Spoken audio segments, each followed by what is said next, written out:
Hi there, welcome back to the channel and to this Q&A answering video. So, those of you who checked out one of my recent videos, I asked for your questions and I was inundated. Over 200 questions were sent in to me, which is far more than I actually thought I was going to get. I've been waiting to basically do this filming for this video, and I did try and do it before I came away on holiday, which you can see here. I'm not in the UK, I'm on holiday for Christmas. So I thought I'll get it done now because I'm going to struggle when I get back in the new year because we're really busy, sold a few cars. So I'm going to get back to it and I'm not going to have much time to do this and plus the regular filming that I do as well for the channel. So I thought I'll do it now while I've got an hour or two free.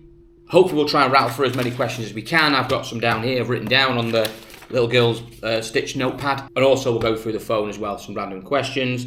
But first of all, I'd like to thank you all for watching the channel. It's been 1 year, or just over 1 year, since I first started the Car UK channel in late November of 2022. We've now got to a stage of basically from 0 to 42,000 subscribers I think we're on now, just at the time of filming. Obviously never envisaged that. Obviously I never saw that coming in a million years. I basically started this channel out effectively just as a sort of a hobby. I didn't start it out as a business. I didn't start it out as to try and create something massive. I didn't think it'd be anything massive. I just assumed that it would be just something where I can just film maybe a few times a month and basically just cover what I enjoy doing, which is buying and selling cheaper used cars particularly, and just see where it goes. And if I got to a stage, 12 months later, I was thinking maybe I've got a couple of thousand subscribers, I was getting some views and engagement with people who were like-minded, that would be everything that I would get from it and everything that I would need. I didn't really have much to do outside of work. I was getting a bit sick of the job I was in, currently running the MOT station I was running then, and I was just getting a bit tired of it and wanted something else to sort of escape from. So that's why I set up the channel. Obviously I saw other guys out there who create content and I thought, well, I would do this every day. I could probably create something similar and maybe put my own spin on it, and that's what I ended up doing. So obviously put the videos out. Things moved really, really quickly. Didn't expect it to move anywhere near like it did. It went from the first 2 weeks were pretty normal, to be fair. Didn't what I expected to happen, and then the second week things just sort of took off. And then obviously I went and did an auction video, and then it took off again. And then we started doing other different content. And within sort of 2 or 3 months, it soon came clear to me that we really did have a business.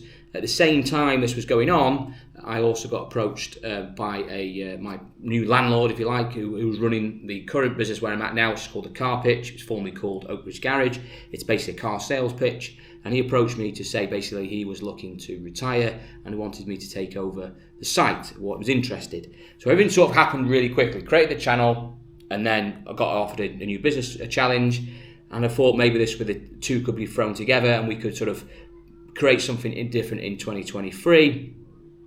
So I went away on holiday, same time last year, same place actually. I always come here for Christmas, which is Lanzarote in Spain, and decided that when I come back off my holidays, I did for a little bit. I first was going to sell my other business I was in, which was an MOT testing station. We've been there for best part of 10 years. We also ran a car auction from there as well in the early days, a few years. I was going to sell the business and basically go and set up a car full-time doing car sales. I've always done car sales off and on really, so I've always done a few sales on the side. I've always done a lot of trade selling, predominantly that's what I predominantly did, a lot of trade selling on the cheapy stuff. I did have a car pitch somewhere in Winsford a few years ago. We did subprime finance for about a year or so, which I didn't really enjoy and didn't really work out for us because we're trying to run two businesses at the same time. I've done all sorts of things over the years I'll probably touch on in a few of these questions, but I had enough really of doing MOTs and decided that enough was enough and would move on and try something new. So the two worked out well. So say we sold the business put it up for sale in January, we sold it in a few weeks, moved out in the April, had a gap in between for a few months where I basically just did a lot of videos, did a lot of auction bids and stuff, and then carried on and then moved into a new site, the Car Pitch, based in Citroen, Cheshire, in August the 4th. We moved in, and it's been brilliant since. We've been done really well, far better than I first thought. Had a few reservations, obviously trying to do full-time trading. We've done it before, albeit on a smaller scale, so obviously you don't know what to expect. But things have gone well, we're growing. We've still got loads of things I want to do to the site. I'm still way behind with sort of getting maintenance on the ground sorted. Then he's tidied the place up. It's a bit run down for what I want. I want to try and throw a bit of money in there. But initially, it was just about getting in, getting some sales under the belt, get a routine going, working with colleagues just to try and get things moving and just basically get some money in as well. That's the name of the game. We can't work for free. We have to try and make money and make a successful business. But from that, obviously, we create lots of content. And the content has massively improved, I feel, this year. Hopefully you feel the same. Obviously, we're doing a lot more auction content as well. We managed to sort that out. We've also been able to do a lot more content on the pitch itself and more sort of in-depth in cars and stuff like that. And just give me more time to film. In the previous business, doing the MOTs pretty much 6 days a week, it was relentless. And trying to get free time to do content was difficult. I had to make time. It wasn't as easy as it is today. So it was a so it was a really good move. So for me, it was a really good move moving out of that business into the current business as well. So that's the sort of background of the last 12 months. Like I said, I would never have guessed in a million years I'd be in this situation where I am now 12 months later, not only in the new business that we're in, but also as well with the success of the channel. So thank you all very much for watching. I will do my best to improve the channel in 2024. I've got lots of ideas to work on in 2024, including some we're going to touch on as well in this content. So many thanks for watching my content in 23. Right, let's get down to these questions. Just a quick one. I can't do them all. There's no way I can do all these questions. We'll go through some I've written down here, and we'll go through some on the phone as well, just quickly skim through a few. There's a lot of questions that are sort of duplicated or very similar, so I've sort of marinated them into sort of one single question, if you like. And then obviously I've used questions that have been sort of well received, if you like, liked more than the most. I'll put them down as well. So we'll try and get through what we can. If I don't read out your question, I apologise. It's just impossible for me to get them all done. I did try and do a Q&A video before I came away at home, and it didn't go very well, and I got rattled through about 4 or 5 questions in about an hour. So I've had to trim this down quite heavily. And again, with the questions, I've trimmed some of them down as well because some of them are a bit too long and complex. Right, okay, so the first question. Does having a pitch help you sell more vehicles than just doing it from home? Also, does Facebook help sell cars? Right, okay, so yes, I do sell a lot more cars now. We've got a pitch. When I was in my previous business, the MOT station, we used to sell cars as a sideline. It wasn't our main business, obviously. I predominantly used to do a lot of trade stuff, so I get a lot of cars, trade them out, and then I had a few that I kept back and sold, mainly to customers. That's what I used to do. And we do a few up at a time, sell them, cut 2 or 3, then sell them 2 or 3 and sell them. That's how I did it. In between, I was there for 10 years, so in that 10-year spell, we ran a car auction for 2 or 3 years, which I'm going to touch on in some new content coming out soon, so I'm not going to dwell on that too much. We also I did have a pitch doing subprime finance for about a year, but that didn't really work out for us, mainly because I was trying to run that and the MOT station. So basically, we're making money here and losing it there, and then you switch over and exactly the same thing was happening. So it just didn't work for us trying to do that, and I tried to get someone else to run one business, and it didn't quite work. So I have got some experience in running a pitch, albeit probably not as big as the one we've currently got, which isn't really a big car pitch in retrospect. There's guys out there who've got 50, 100 car pitches. Ours probably holds around, if you crammed it, 40, but I mean, you would be crammed. You're never going to get 40 cars on sale because you've got nowhere else to sort of keep your prep cars, and it's just not possible to get them through the workshop as quickly as you'd like. So we really have about maybe 20 on sale at any one time, with about another 10 to 20 in the pipeline in prep, whether it be on-site waiting, trade cars that want basically going out to auctions, or have got people who want to buy them as they are, or predominantly mainly out or elsewhere, maybe at valet or paint, and then move them around. So yes, we sell a lot more cars than we used to. It's our main business now. Obviously, we're not doing repairs and MOTs anymore. I do the odd little bit of servicing locally, but we're not doing general repairs. So if someone walked into our garage and said, "Can you do a clutch for me on my Ford Focus?" we'd say no. I mean, unless we're absolutely dead, we would just say no. I mean, if it was really quiet, then that'd be different. You know, we might take on a little bit of repair work because we're more than capable of doing that, but we don't really need to, and it's not what we're looking to do going forward. We just want to run a used car site and specialise in dealing what we're dealing in, which is basically the cheaper end of the market. That's basically what we want to do. So yes, on the Facebook side of it, Facebook works. Facebook has its problems these days, particularly with scammers who are putting cars on and then basically taking deposits off people over online, basically via bank transfers, etc. So you've got to be careful there. If it's too good to be true, it usually is. But I have sold cars on Facebook over the years myself from home when I was home trading in the early days of Facebook.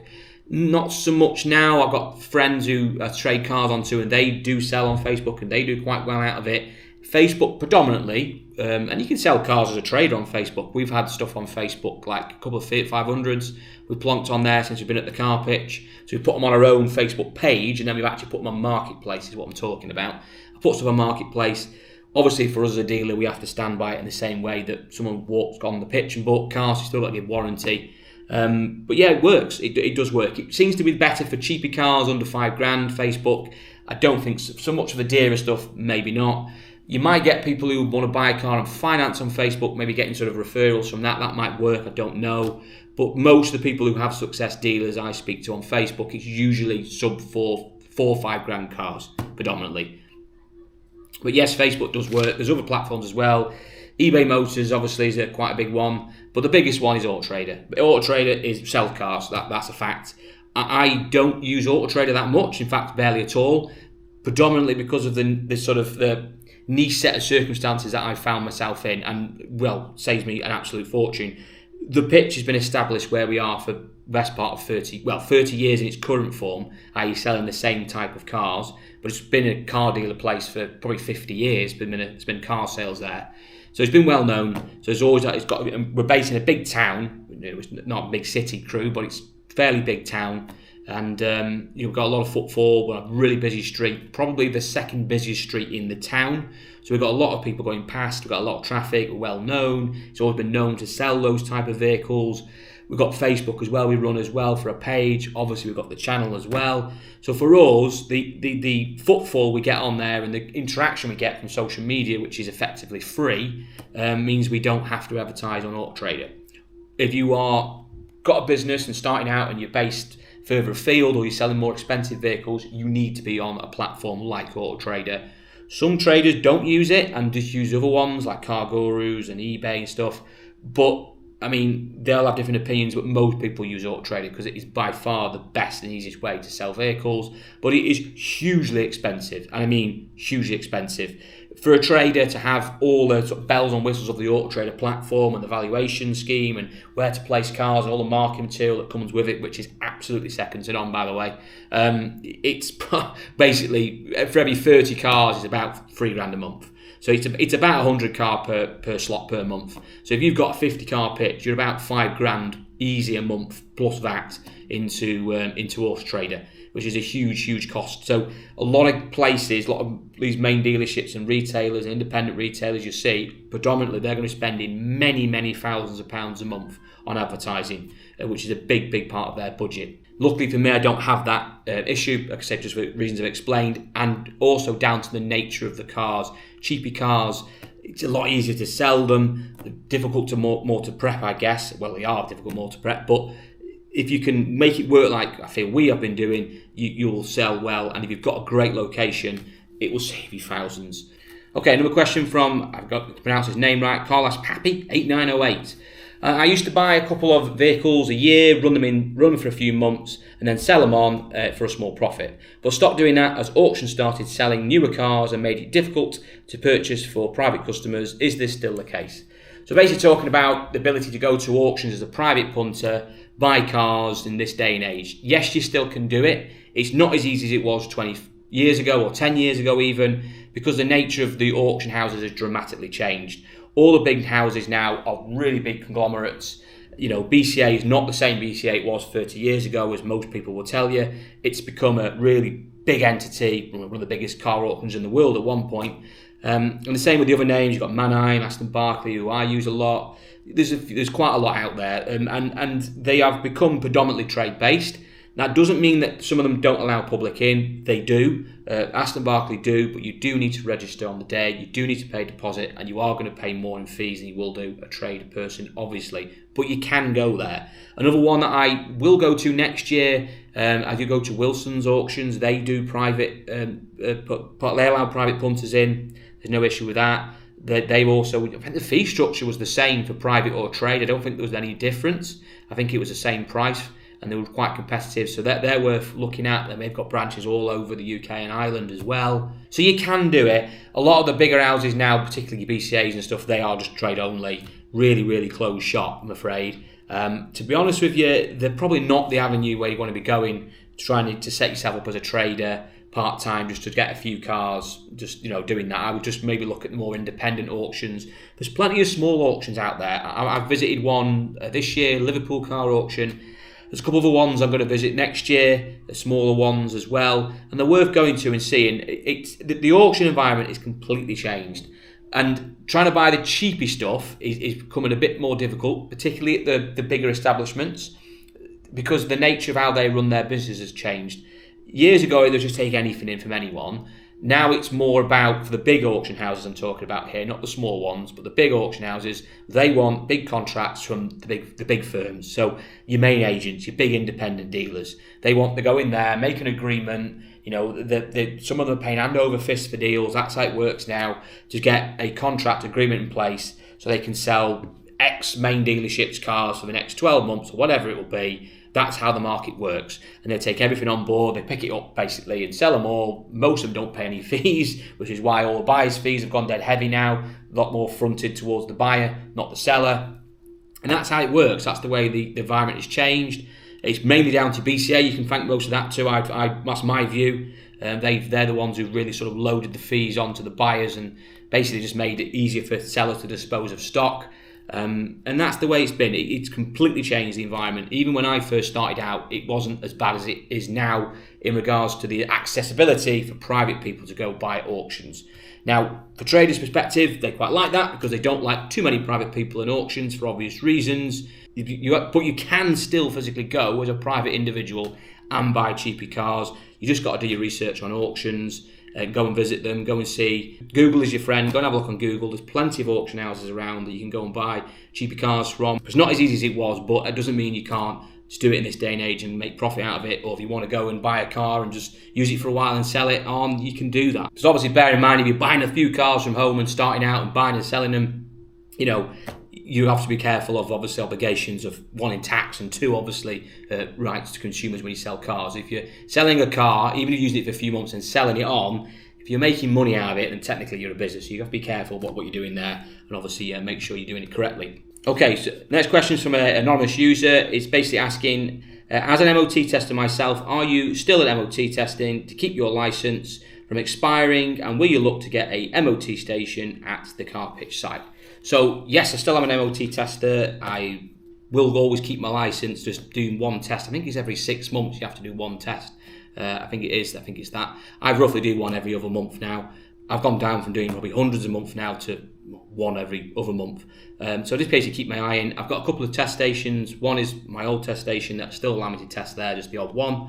And I've got another place around the corner where I can just go and just do a test just to keep my license going. Always useful to keep the license. You never know what's going to happen. You can't take anything for granted. In any situation, we've all got some people have got a skill set they don't want to lose it. Even if they change professions, it's always useful to keep something going. Those of you who might be HGV goods drivers and then go and do something completely different, you always want to try and keep that license going because you never know when you might need it. So yes, I do keep my license going and I always will for as long as possible. As for the MOT station in the current site, yes, it probably could be done, but you would need to make some massive alterations. The cost is a massive burden. Now it's probably about 35 grand now to set up a test station minimum, as in that's just for the equipment and you've got to find a site and stuff like that. But yeah, so whereas when I started, you could literally get any equipment. We used to have big lists of equipment you could use. So I could go buy any old equipment and basically make it work. And which is what I did in the first instance, because when I first started out, didn't really have much money. So we just made a do what we could find and built a test station from scratch with our existing business, which was a car auction then. So it's a lot more difficult now to do it. But also I've got to have a desire to do it. And I have no desire whatsoever to run an MOT station. I don't need to. There's plenty of accessibility locally. I don't see the point in doing it. I don't want to run another MOT station. I've got away from that, so I don't really want to be setting up another one. Okay, next question is from Joshua Harvey, who asked me, any chance of a small how-to guide for someone starting out in the business or trade, getting set up, and some other tips and tricks, etc., whether it be part or full-time starting out? Okay, so best thing I can suggest to you is that you watch my new podcast series, which I'm going to launch probably the end of January. It's going to be filmed. We're going to start filming on it in the next week or two with a friend of mine. I've been trying to start this out for a few months now, but I've been working on it, doing research on it. I haven't just sort of gone and thrown myself straight into it. But I've actually planned it out properly and want to set it up on the proper platforms. And also you'll be able to see it on YouTube as well. We'll recycle it and put it on YouTube. So we'll launch it first on the general sort of podcasting download places you can go and get your podcasts from. And obviously it will come out on YouTube maybe so many days or a week later, etc. So we've got that coming. I've got some episodes in mind. Predominantly the podcast is going to be about talking about sort of my goings on in the trade, starting out, and then different subjects as well, subject matters. So we'll talk about, for instance, starting out in the trade, auctions in particular, and just basically using my experience and going more in depth. So I'm going to cover a lot of these questions that we talk about and some stuff that I've missed out as well in this podcast series. So make sure you check it out because I'm going to go in far more detail. I'm going to get a quiz from it as well from a co-presenter who's going to be with me working on it, who's also himself a car enthusiast. We're going to talk about general cars,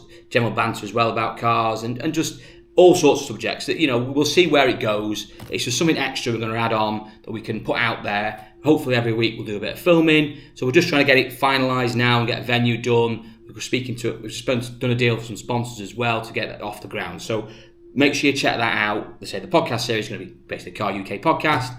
Hopefully should be out in January, if not early February. So you will go through there. And the first episode in particular will answer a lot of your questions, which is about starting out, when I'll talk about how I started out in more depth and how we would do it today, what you need to do. And then we'll go on to other subjects, talking things about trade insurance and stuff like that. We're going to go talking about trade place, all sorts of different things, covering the different parts of being starting out in the motor trade. Now you can get involved in it. Okay, next question is from the cheap guy, or that cheap guy, sorry. Who we know very well, actually. Thank you. I noticed you comment quite a lot on my videos and been watching from the very, very start. I'd like to learn a lot more in depth about you and your automotive history, for particularly pictures and dates, etc. I've only got many pictures. You've given us bits and pieces in the previous videos, and it's clear you have covered a lot of ground in a short period of time. Maybe a light-hearted CV. I've been reading all right. Right. Okay. We're going to cover a lot of that in the podcast series, so I don't want to go too much into it. But in a nutshell, I'll keep this more brief, but I'll go into this in more depth in the episodes. I started out, left school, didn't really know what I wanted to do. I went to college in the evening, did evening classes, studying law. During the day, I got a job because I wanted basically income coming in. I did some factory work for a while, for about a few months, didn't enjoy it. And then I went out of that sort of sector and then had a few months off. Really didn't know what to do. Got a bit down about it, to be honest with you, where I didn't know what to do next. A relative granddad pulled me into a new job in the automotive sector, starting off in caravans. I learned to drive there, learned how to drive tractors and stuff like that, and progressed quite quickly through there. Did lots of sorts of skills, particularly working on caravans, maintenance and stuff like that. Obviously valeting, paint sealing, stuff like that, and just got sort of general skill set up for a 17-year-old at the time. Then I decided, basically I fell out with the people I was working with, is in the company, asked for basically a pay rise. It was like a 60p pay rise. I was on peanuts, by the way, just because I was doing the same job as everyone else. I didn't want the same as what they were getting, but I felt that I deserved a little bit more for what I was doing, because I was being worked quite hard, I felt. And plus I was due a pay rise in the next few months anyway, so I was just basically trying to bring forward an inevitable pay rise due to age. And they said no. So basically I spat my dummy out and decided that I'll go and do something myself. I always had the desire to work for myself and do my own thing. I did a little bit of valeting, and then decided to sort of floated into the auctions, going, visiting. I'd always been interested in going to cars. I'd been to a couple of auctions early on with my dad a few years earlier when I was younger. So it just sort of got into it that way. And then just basically started going trading, got a few cars. Like I said, I'll go into more in depth into my first bought a few cars, and how it sort of span out in my podcast. But basically started trading cars, did okay out of it, realised I could make decent money out of it for doing a lot less work, and it sort of spiraled from there. Now it sounds easier than it was, but it was a bit of a learning trek for the next few years. I was in and out of doing different things with cars, from home trading predominantly, and I got the first workshop, and then I got a move to another premises. And then I was there for a number of years, set up a garage as well, and had a few garages along the way with different people, some reasonably successful, others not successful. Eventually I ended up in the previous business, which was called Just the Ticket MOTs. We set up a site there. We actually set up an auction first. So we set up a car auction called Winsford Car Auction. we set up it was basically doing car auctions, and also we did a general auction as well, which didn't last very long because that was too much work, basically selling household items, which was a waste of time. So we mainly focused on cars in the beginning, in the initial stages. Ran that for a few years.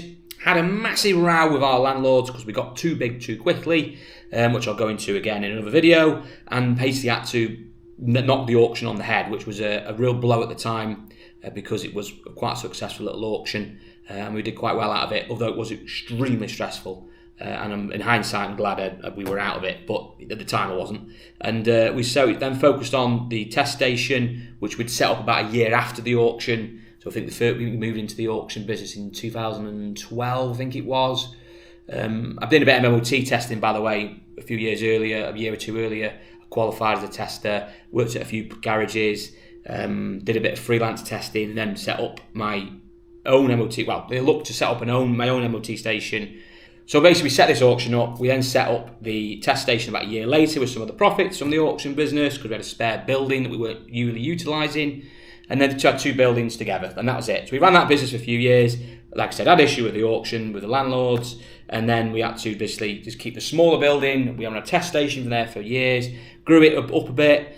Got to about COVID time, I was looking to sell it. Eventually the deal we had with a potential buyer fell through, which was probably the worst mistake they ever made, because basically from then onwards, we just seemed to grow and grow. We got a big contract through from a couple of places.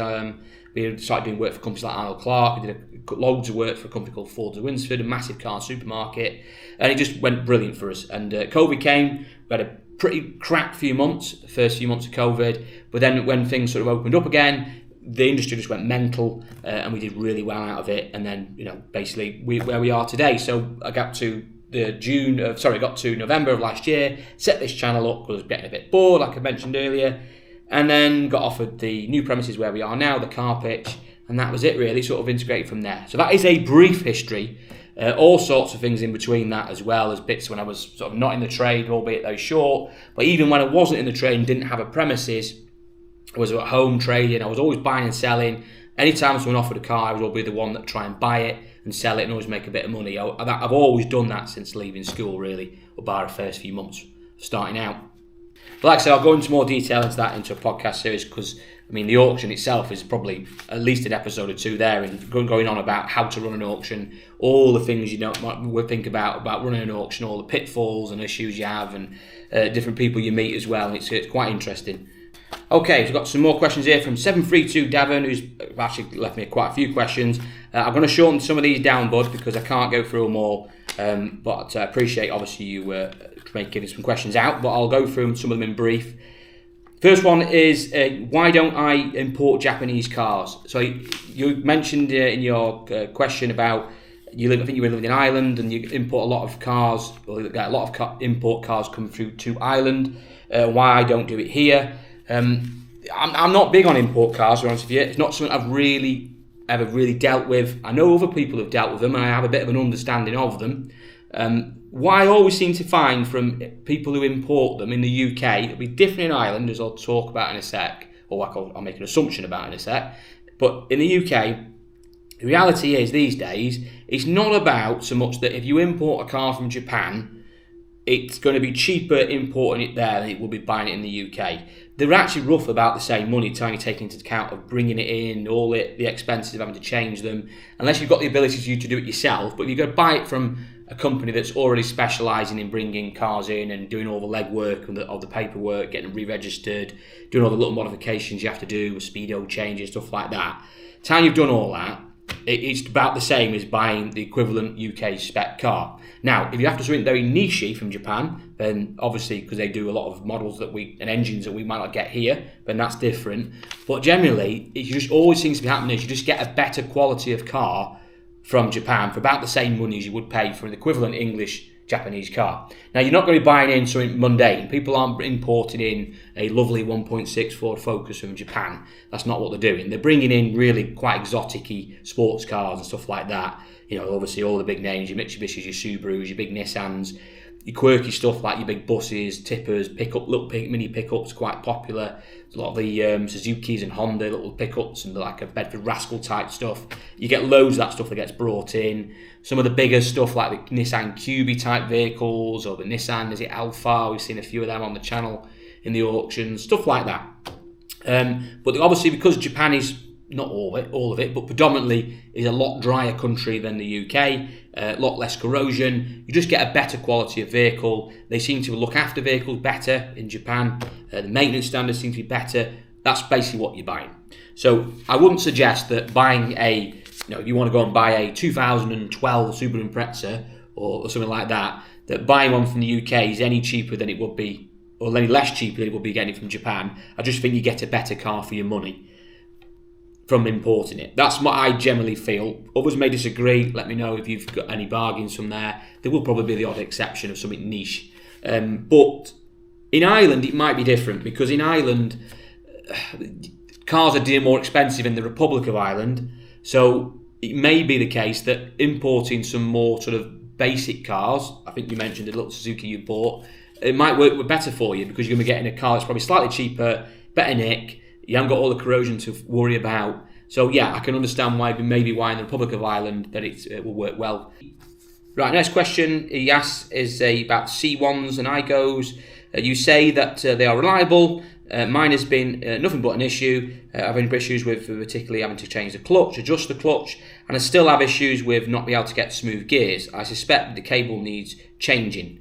Yes, you are right. What usually happens with Aygos and C1s, it's probably the only thing really that goes wrong with them, is they do seem to chew through clutches. In particular, clutch replacement, adjust the clutch up, and then look at the linkages, the gear linkages themselves. If you're struggling going gear, then it's usually down to the clutch worn out, so put your new clutch in.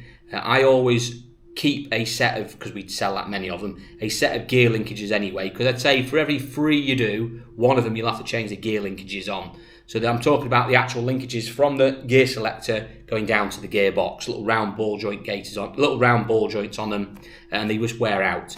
So always change them. If you put a new clutch in it and you've adjusted it and you're trying to get it in gear and it just feels a bit rough and ropey going in, change those linkages, it will solve the problem. That's what it usually always is. They're about 50 quid off eBay to buy now, and it always eradicates the problem in my experience. I've had one where it was actually the gear selector itself, so the stick selector, where that's got quite ropey inside. I've had to change that, but that was quite rare. It's predominantly pre-2008 cars that suffer with that selector problem on the actual 5-speed box itself in the car. That was down to, they changed the part basically later on. Don't seem to have any issues with later ones, but it's always the gear selectors. If a rule of thumb, if you just want to peace of mind, put a new clutch in it, adjust the clutch up, and then put new gear linkages on. Take your 50 quid, just do them.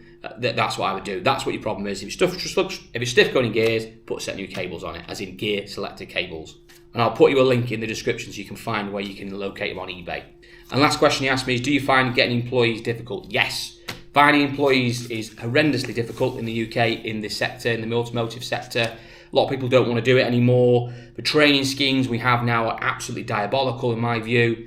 The worst thing we ever did in the UK, I think, to be honest with you, and it's quite contentious because a lot of people just dismiss it because it was a Thatcher policy and they don't like Mrs. Thatcher, and I ain't going down that rabbit hole. But whether you like the governments or not at the time, one thing they did do right is the YTS schemes. Why on earth we got rid of that system, I do not know. Because although, yes, they didn't pay very much, the training itself provided to 16, 17-year-olds from school leavers brought an army of people who had skills, even if they didn't go on to use them, could fall back onto them. And it was people like who were qualifying. I remember growing up and I worked with guys who were mechanics, who then got off and did something else and came back into mechanics. They went off and did electrical stuff, loads of army of paint and decorators courses, went and did that. I used to know guys who used to have full-time jobs and then they lose a job, and they go paint and decorating for a year or so until they find other work. It was all that type of having a skill set, if you like. Even if you didn't use it going forward, it was great to have. And it made it easier to get into the most trade, working on cars and stuff like that. These apprenticeship schemes we have now, I just don't feel are anywhere near the level that we used to have.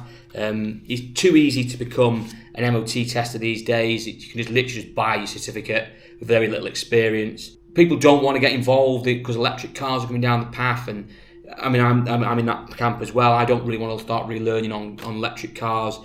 There's just a really bad time at the moment to be getting people through skill set, and there's going to have to be a lot more sort of help from industry, government, whatever it's going to be, learning more skills, because at the moment it's all seems to be about, or seems to be recently over the last 10, 20 years, about colleges and about university, and it's just ridiculous. We're sending too many people, in my view, to universities, whether it's even driving a lorry to fixing a car, to fixing a boiler, or being an electrician, whatever it is, we need to make it easier for people to go in and do those skills. So it's difficult to get employees, not people who are interested in doing it. The pay is not great in some of the sectors. A lot of garages underpay staff. I feel as though, I've got one guy who works for me, I pay quite reasonably well. Some garages don't, and it makes it very difficult when you've got guys who are in the industry and then look at other jobs elsewhere and go, why is he getting paid X and I'm doing this? And I know guys who've literally left the motor trade, mechanics and motor predominantly, and have gone working for even supermarkets. And literally that's how ridiculous it's got. Because they've just gone, do you know what? For the sake of 50 quid a week worse off I'm going to be, I'm going to have a better life where I can do 4 on 4 off shifts to have more time to myself. Or they've gone and work on the railway where they're getting paid fortunes and they've got the skill set to do it. So it's that side of it. It's a real trouble at the moment trying to get anyone in the sector. It won't just be automotive, it'll be others as well. It's a problem. So if you get a good employee, best to keep them and keep them happy. That's what I say. Okay, next question is from roughly 600 cats. Oh wow, I hope you haven't got 600 cats. Is buying a car from a sub or subscriber a option? Yes, I buy cars from subscribers.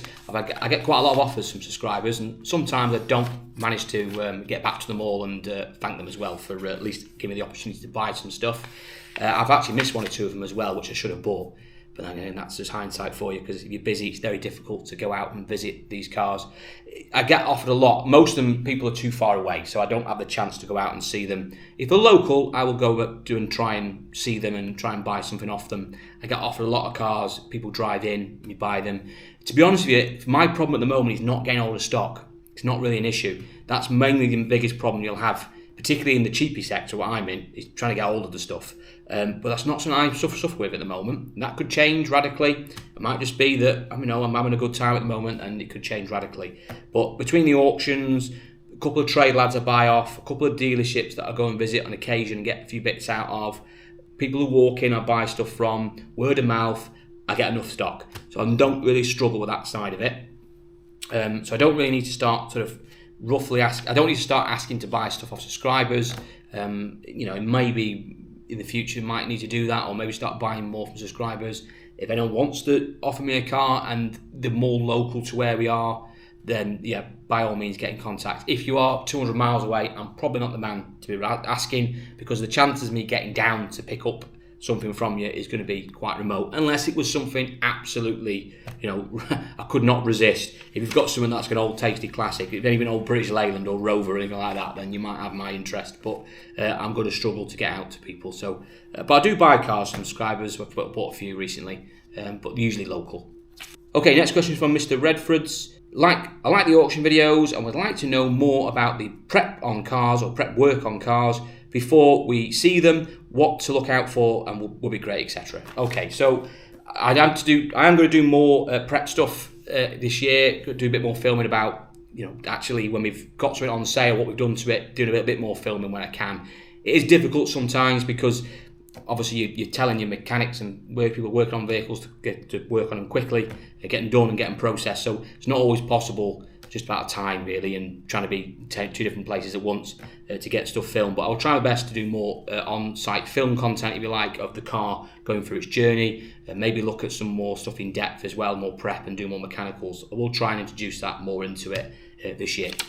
Next question is from Twiz1084. Is running a small business, then filming for YouTube content and editing, it's got to take a lot of time out of your busy life?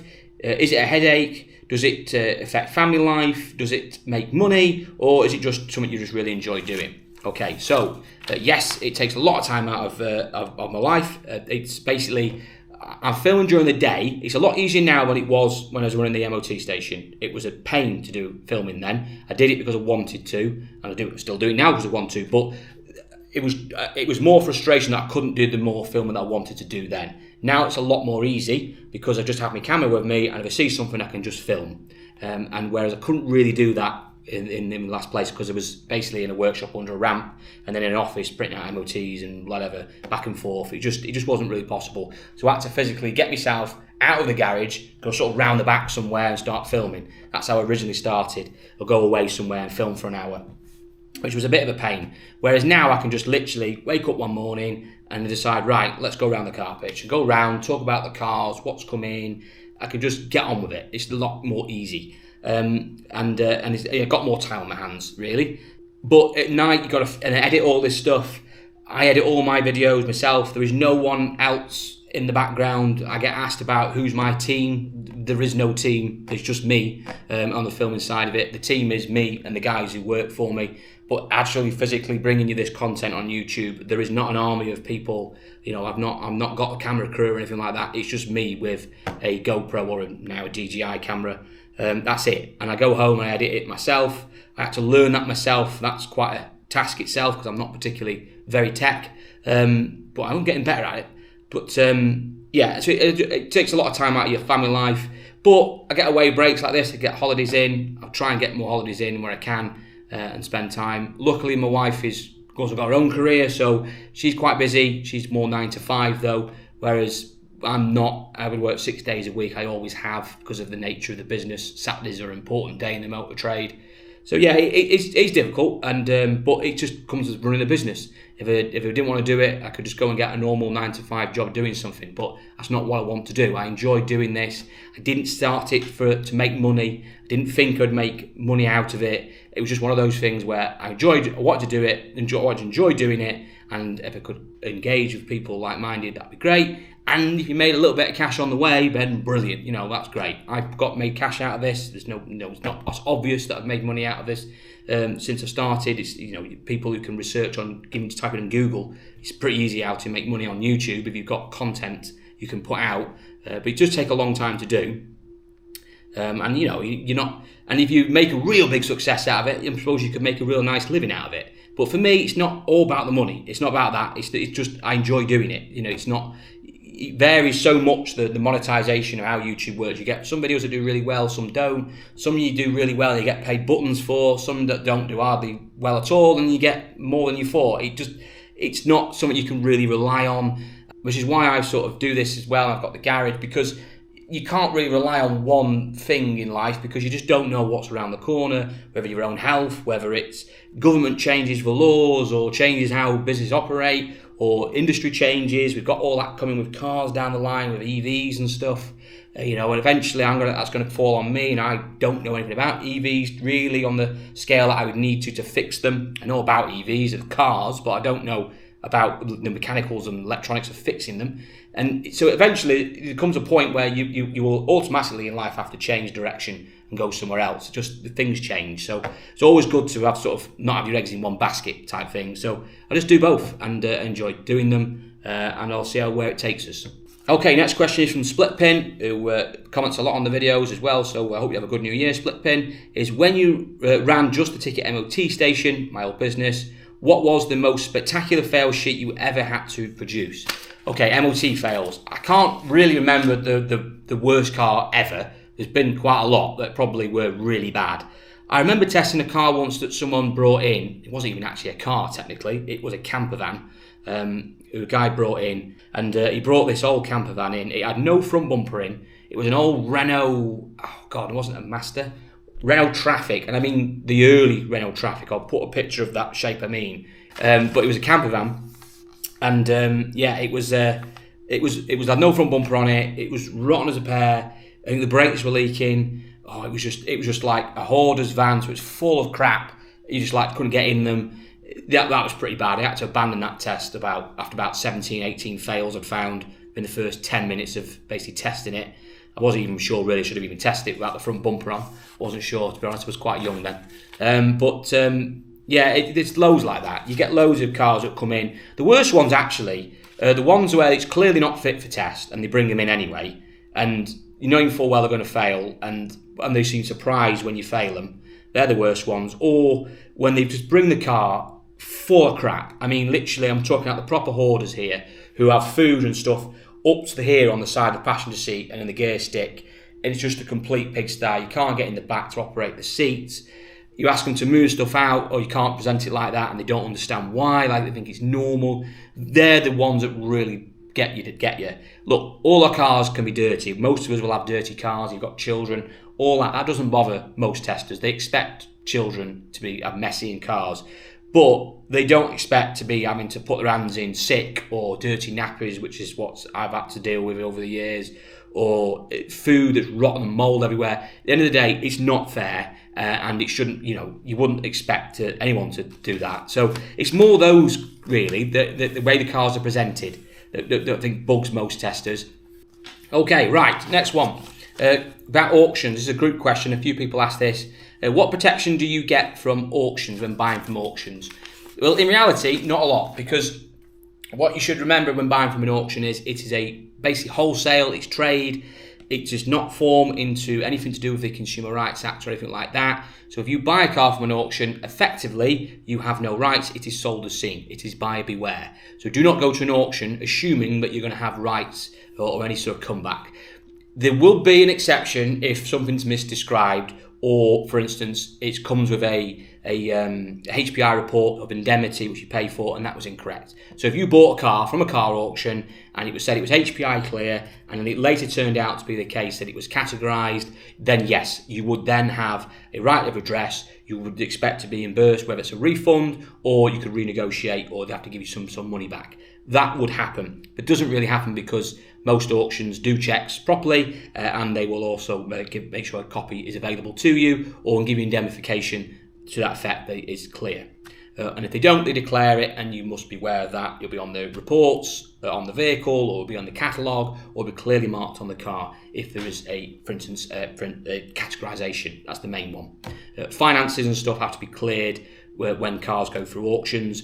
The auction house is allowed to clear the finance after you've paid for it, so it can have finance on it when it goes through. You buy it, and within a set period, reasonable period of time, they should clear the finance afterwards, and that's what you should be getting. And you should get a certificate to say it's been cleared afterwards, or you should be at least informed that it's been cleared afterwards. So yeah, you should. That's a standard right. You basically get. But as mechanicals, if you're just buying a car, most auctions are going to be sold as seen. Now, where it throws a spanner in the works, which is quite a new invention, is these vehicle reports. Started out from bases like BCA and Mannheim, started doing them. It's spread to all the big auction houses now, where you get a vehicle report. It's another way of an auction house making a little bit of extra money by providing a service which is helpful to a degree. Some would argue not. There's loads of stories out there of bad sort of AA reports or vehicle reports, BCA. Everyone will have a story about everyone about their vehicle reports, because some will have the AA do them, some will have the RAC, some will have some independent garages or independent company come in, some will have their own staff who have vehicle technicians or inspectors do it. Everyone's different, but you'll get a report of the vehicle. They usually give you two types of reports. It'll be a standard report or an upper report. It's usually based on the age of the car. So you'll have a better report on a 3-year-old fleet car than you will have, for instance, on a 15-year-old banger that's got 100,000 miles up it. That's probably £500 car. And it just basically just says, looking at things like, is the engine obviously got an issue? Is there an issue with clutch engagement? Is there any lights on the dash? Stuff like that.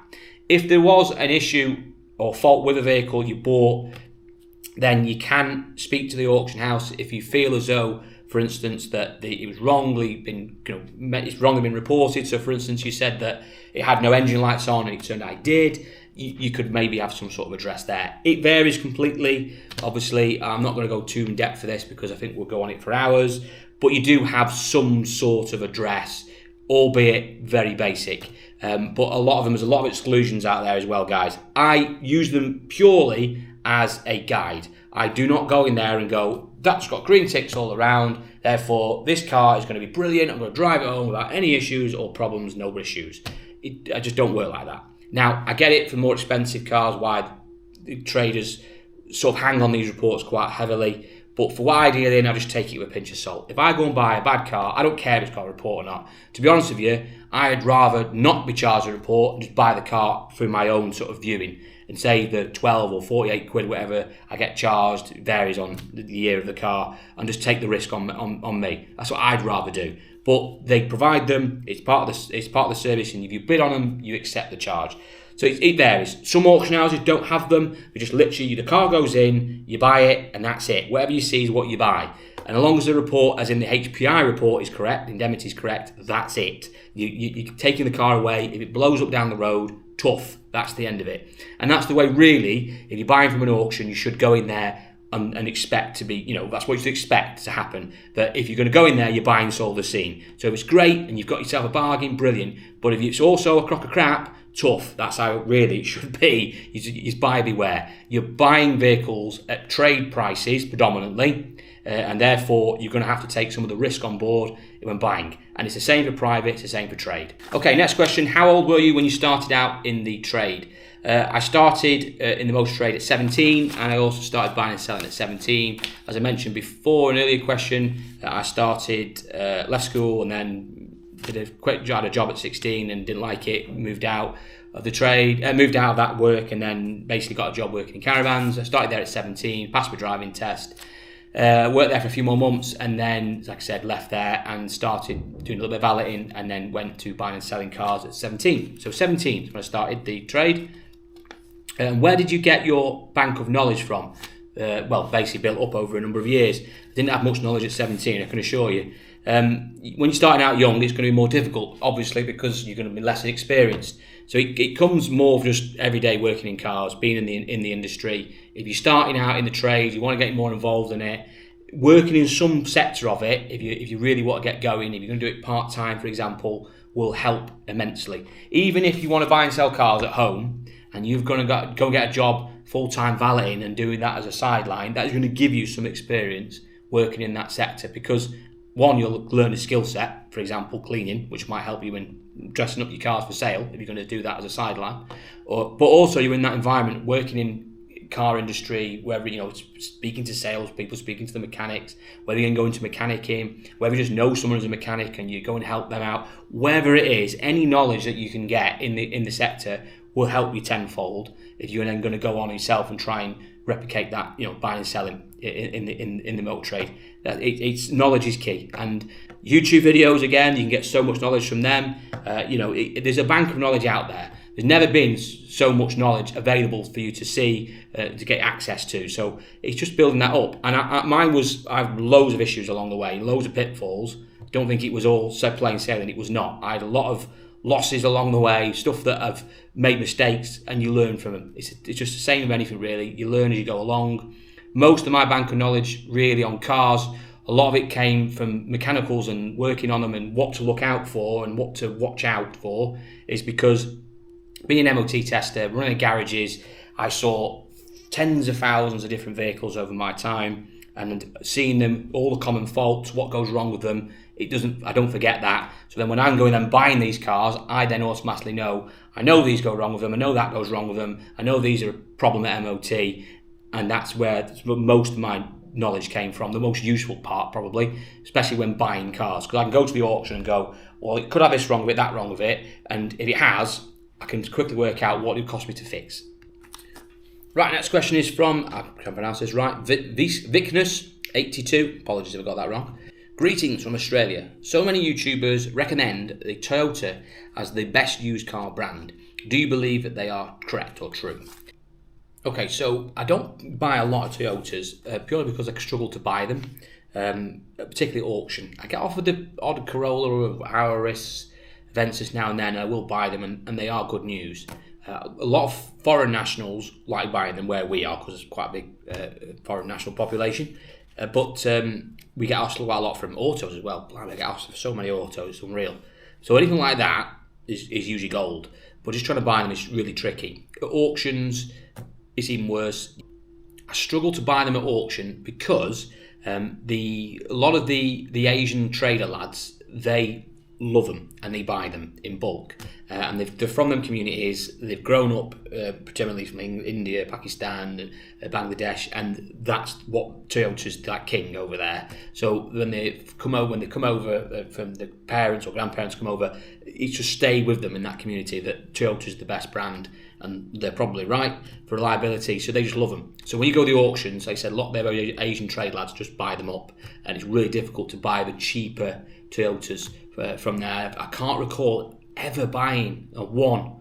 I think I bought an Aventus once from auction, and it was a real ripper of a car, but I did manage to make a little bit of money out of it. But will buy them if I can get offered them. I will buy them. They are usually good news, and they're quite reliable. So I'd definitely go with the reliability side of that. Agree, they probably are the best. Certainly the best for hybrids as well. Toyota, Lexus, Lexus is part Toyota. They are superb reliabilities. They always score the highest out there. Always on the top 10 list of reliable cars. The hybrids are second to none. They were doing hybrids way before anyone else, so their technology is far more advanced. If you want to go and buy a hybrid vehicle, I mean, we can all slag off EVs, but there is a case for hybrids. That hybrids, I mean, particularly some of the Lexus hybrids, are absolutely phenomenal, and it's basically just Toyota technology. Again, the Prius and the other Toyotas, the Yaris, stuff like that. Some of the hybrid versions of them are superb. Another question, maybe similar, I got asked quite a lot, is why don't I buy more Japanese cars? I don't buy a lot of Japanese cars because they're just difficult to buy. Simple as that. Again, it's the same thing. It's a lot easier to buy Peugeots, Vauxhalls, Fords, and they all still sell anyway. If I could buy Japanese cars as well, they would also sell. But you will always find that the competition's more hard to buy them, to buy those type of vehicles. There's less money in them. They are generally more reliable, so you've got that to contend with. You can send them out with a bit more sort of, not having to sort of worry too much about them, thinking they might have come back or warranty issues. But it's just supply and demand. But trying to get hold of them is just difficult. I do buy a lot of Mazdas. I do get quite a few Mazdas. I get people who always say that I don't buy enough Japanese cars, and I go, well, I've got 2 Mazdas in, and I had 2 last month and 3 the previous one. So I do buy Mazdas. Mazdas are predominantly, most these days are Ford based underpinned, to be honest. But yeah, they're good cars, and say Mazda 2, Mazda 3s. I've even had Mazda 5s in the MPVs. So we'll sell them. I've had the odd Hondas in. I've had a few run-ins with Jazzes, which are a bit of a pain. I would buy a CRVs. I would probably have a go one of those, and the HRVs. I probably would do 1 or 2 of them if they came in. Civics, I don't mind Civics, but again, they're just difficult to buy. Nissans, we get a few Nissans in, predominantly Notes and stuff like that. I would have a Micra. I'm not against all the Japanese stuff. We're getting Dukes in and stuff like that now in Qashqais. I mean, they're built in Britain. They're not real proper Japanese built cars. By the time they get to sort of my age, when I'm buying them, they usually start to fall to pieces. So you have to end up sort of really spending quite a lot of money to get them back into sort of decent shape. But I will buy Japanese cars. I wish I could buy more of them, but you just have to take what you can find. Okay, so I'll start wrapping up these questions now, last few. The main one I got asked a lot about was warranties. So what length of warranty do I offer? Okay, so warranties. 2 different things you need to take into context here. Warranty and consumer rights. Warranties up here, consumer rights is your minimum standards, that's down here. That's the minimum you expect. Warranties up here. So basically, your warranty should be covering you for more things than your sort of minimum standards you will get when buying a car from a retail environment. Now, it doesn't matter if you buy a car from a one-man band trader, a home trader. If you are selling a car in the UK for profit and you're selling it from a business to a consumer, the Consumer Rights Act applies. Now, dealers will give a warranty usually. Established dealerships, for instance, will give a warranty. That might be in-house. It might be a third-party warranty like RAC, Warranty Wise would be the obvious names you'll recognise. Everyone's different. Now, I don't use third-party warranties, mainly because most of them aren't worth the paper they're printed on. Now, there are some very good ones out there. I'm not criticising them all, but most of them are pretty shocking. But there are some good ones. And it's about, I'll do a video on warranties in a separate probably podcast, because it's just, there's so much to talk about. But I decided to do my own because most of the warranties that I give for third parties, wouldn't cover because of the age of the vehicles I'm dealing in, sub £5,000 stuff. It would exclude so much stuff, and I don't want it to be the case where I've got a customer and they need a battery on the car. They've had the car 2 months, the battery's flat as a kipper. They can just ring me up and say, Lee, the battery's died, I think it's the battery's a problem, I can just say, just sort it, or we can sort it. Come in, we'll get a new battery, or they go and buy a battery and I'll reimburse them. It's far easier for me to do that than them having to ring a warranty company up and be messed around and tell them why they're excluded from having it because they can't be bothered to basically pay out for stuff that they should really be honouring. Now, like I said, it's not all warranty companies. I'll just change this camera a sec, it's not quite straight. Some are brilliant, but it works better if you're dealing in newer cars. With what I've got, it's probably easier to do what's called your own self-funded warranties, which is what I do. So basically, hypothetically, I don't actually do this, but hypothetically, you put so much money away from every car you sell into a pot, and then you can use that as you go along to effectively repair stuff that will naturally go wrong anyway, no matter how well you prep stuff. Even brand new cars go wrong, so you cannot expect a used car to be perfect from new. It's perfect from when you purchase it. It's going to go wrong. Prepping them will make a big difference. If you prep them well, you'll bring that chances of them going wrong down considerably. Also picking your stock criteria as well. If you're just going to sell any old rubbish, you're going to have problems. If you're going to not prep them correctly, you're going to have problems, and this is going to affect you in the long run, having to repair them and keeping and having to keep the customer happy, and obviously obligating your consumer rights, which effectively keep you tied to the car initially for 6 months. It actually goes to 6 years, but it's the first 6 months that actually counts because the emphasis is on you, which is consumer rights we're talking about here. The dealer has to prove that the fault was not there at the time of purchase, and the consumer doesn't effectively have to do anything. They can just say, there's a fault here, I want you to fix it. The dealer has to explain why they will fix it or they don't want to fix it because it wasn't there at time of sale. But let's say that's for another day. So as for warranty, that's a sub-product that's a different product that I give and dealers give to their consumers. Some upsell warranties as well, so you can get 6, 12, 18 months. Most will give a standard 1 month or 3 month warranty, which is what I do. If you're buying a £1,500 car off me, for instance, I give a 1 month warranty. If it was anything above that, we give a standard 3 month warranty. That's what we do. It doesn't mean that if someone came to me 3 months and 1 day out and the engine blew up, I'd just say, see you later. That's not what we're about. We wouldn't do stuff like that. We work with people. It's not set in stone. It's just we have to give something on paper. So we give them basically covering the major things: engine, gearbox, clutch, brakes, the major things you want covering on a vehicle. Bear in mind, we're dealing in cheaper stuff. We're dealing in stuff from, like I said, $1,500 to $4,000. It's a little bit different. If you're buying a $10,000 car, you might expect a longer warranty. I could sell warranties for that period, longer warranties from a third-party company, but in reality, most of them wouldn't really cover most of the things you want covering 12 months down the line because the age of the vehicle would probably exclude most of them. So I've just come up with the best policy that I can, which is just work with people, give them a decent warranty that actually covers stuff, and I can actually get stuff fixed. If they're 100 miles away and need a car fixing, I can get on with it, get them fixed locally, or if they're more local, I get them back into base and we can deal with it in-house. It works perfect for me. It saves a fortune doing your own warranties. We've probably spent £400 or £500 in warranty claims since we started. We got one coming up now, actually, a Corsa, which probably might be a few £100 to sort out, which is being fixed remotely. An oil leak that doesn't seem to be fully fixed and sent back out, and it turns out it's still leaking. So we've just told them, look, there's a Vauxhall specialist here, we will get you into them, saving you having to come all the way back again, and we'll get you fixed. And they're happy with that. So it's probably going to be, I spent £600-700 in warranty claims over 50, 60 cars we've sold since August. So that's pretty good, to be honest with you. And most of that is purely down to the fact that we've prepped the cars to our standard for what they are. Bear in mind, we're dealing in cheaper cars. And that's where the key is. If you prep them well, and also what you're buying as well, and have a knowledge. If you're buying any old crap, then you are going to have problems. There's a reason why I don't sell really high mileage old BMWs, because they are a nightmare. In the same way Audis are the same, they are a pain. Brilliant cars, lovely to drive, far better than most of the stuff that I'm probably going to be selling and drive-wise. A nice E90 BMW is going to drive far better than an old Mondeo of a similar year. But the reality is the Mondeo is probably going to be more reliable in that sort of age and mileage we're talking about here to get into that price point that we're dealing in. So that's why I select the more sort of middle of the road cars that might not be as glamorous, but it works for me. And that's what I want to do and want to deal in. I don't want to start dealing in posh Mercs and BMs of this sort of age and era.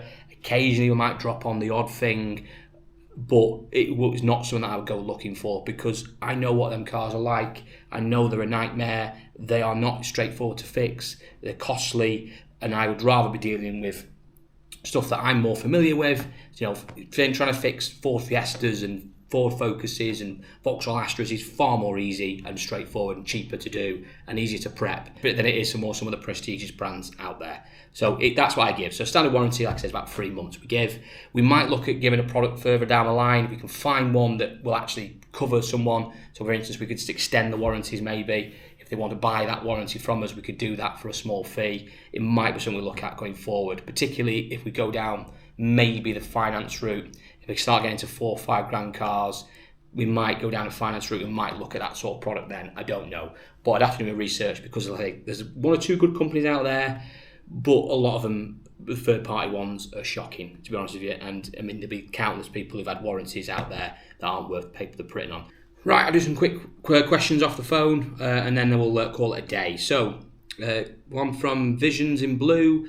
Hi Lee, love the content, thank you. My question is, do you see yourself ever getting involved with EVs soon? Are they the future for Car UK? Eventually we probably will end up with getting involved into EVs, just because of the nature of the beast that's coming. Probably more likely to get involved with hybrids soon. They're more likely to come on to my sort of pricing range. I have actually started bidding on the odd hybrid now and then. Not been successful yet, but they will come, I'm sure. And obviously we'll gain experience from them. So you never say never. I'm not a big fan of EVs, if I'm honest with you. I love the concept of electric vehicles. The technology is brilliant. I mean, look at Teslas. I mean, they are phenomenal pieces of machines and engineering. But I'm not quite on the EV side yet. Nothing against them. We'll test them, appreciate them. They are brilliant in some aspects, and not in others. It's come a long way, and they'll get better. So we'll see. I'm more of a combustion engine man, but that could change over a period of time. I also think there's more coming down the line as well. I think in 10 years' time, I think hydrogen will be far more advanced than it is now. Anyway, that's another completely different subject. Hi Lee, loving the content.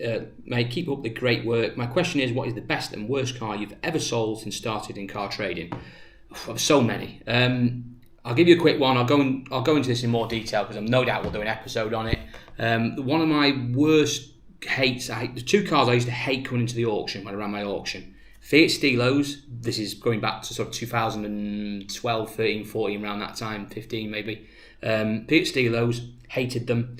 There was an exception to the rule, but most of them were 1.2s, 1.4 petrols, 1.6s. They were horrible. They were a bad car. They flopped. They were nowhere as good as the previous Brava and Bravo before it. Even Fiat admitted that the car was a flop. It was a real bad car, and they just fell to pieces after about 8 to 10 years of age. The time I got them, traders used to pay stupid money for them, and they actually explained to them they're not good sellers. This is the reason why you're not going on with them, because they're crap and they fall to pieces. And you're trying to just get rid of them in the auctions. People are not daft. You know, most of them traders out there, they were buying the cheaper stuff that I used to sell at the auctions. They won't buy them unless they're just buttons. So they were troublesome, to be honest. So I hated the Fiat Stilo. I also hated the Mark 1 Kia Rio. They were just awful things. The later Rios and Kias were brilliant, but the Mark 1 one that was looked like a mini estate. I mean, I'm sure there'll be people out there that have had one and said they were great, and there was nothing wrong with necessarily how they drove. It's just they're just miserable looking cars, and I just didn't like them, and they didn't make good money. They weren't good sellers. And I used to dread when people come in with those, or I had to pick them up from dealers to put in the auctions. So yeah, those are 2 that used to get my back up a bit. Best cars, there's so many of them that have surprised me. Again, actually, with that Fiat Stilo, I hated Fiat Stilos, but I got a surprise once with a Fiat Stilo when I picked up a yellow 2.4 Abarth Stilo, which I was told was a Fiat Stilo Sport on the sheet when I went to collect it with a look of other cars. So I just thought it would just be a bog standard 1.8 petrol, sporty looking Fiat Stilo, nothing fancy. And I got there, it turned out to be this Abarth, which I thought, okay, fair enough, might be easy to sell. Starts it up, the big V6 comes into life. I think it was a 2.4. God knows it can't be any of them left, surely. Had flappy paddles on it. It was brilliant. I mean, absolutely brilliant car. I drove it back. I loved it. And paddles was like instant change. It was just superb system on it. The engine runs sweet. I don't know what it was packing, maybe 170, 80 brake or something like that. But it was a right little nippy thing. Little 3-door, if I remember rightly. It was a superb little thing, and it actually got loads of interest and sold. I think it did about £1,000, and we had people queuing to buy it. But usually, if you had a bog standard 1.612 Fiat Stilo in, yeah, you wouldn't even get anyone on it until some poor nutter would come along and buy it thinking they were decent. So that was quite a surprise. A Fiat Stilo Abarth. If anyone's had one of them, let me know.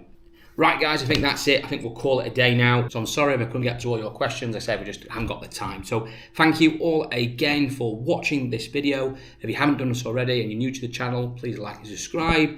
I look forward to catching up with you guys in the new year with all the new content that's coming on board. Make sure you check out the podcast as well when that lands, hopefully end of Jan, early February, because the sort of questions that you've asked today, we're going to go into in more detail and them subjects as well in those podcast series, along with other things as well we're going to introduce into that series. So thanks so much, guys. I'm going to get myself off and enjoy the rest of my holiday. Have a great one, and I'll see you all in the new year.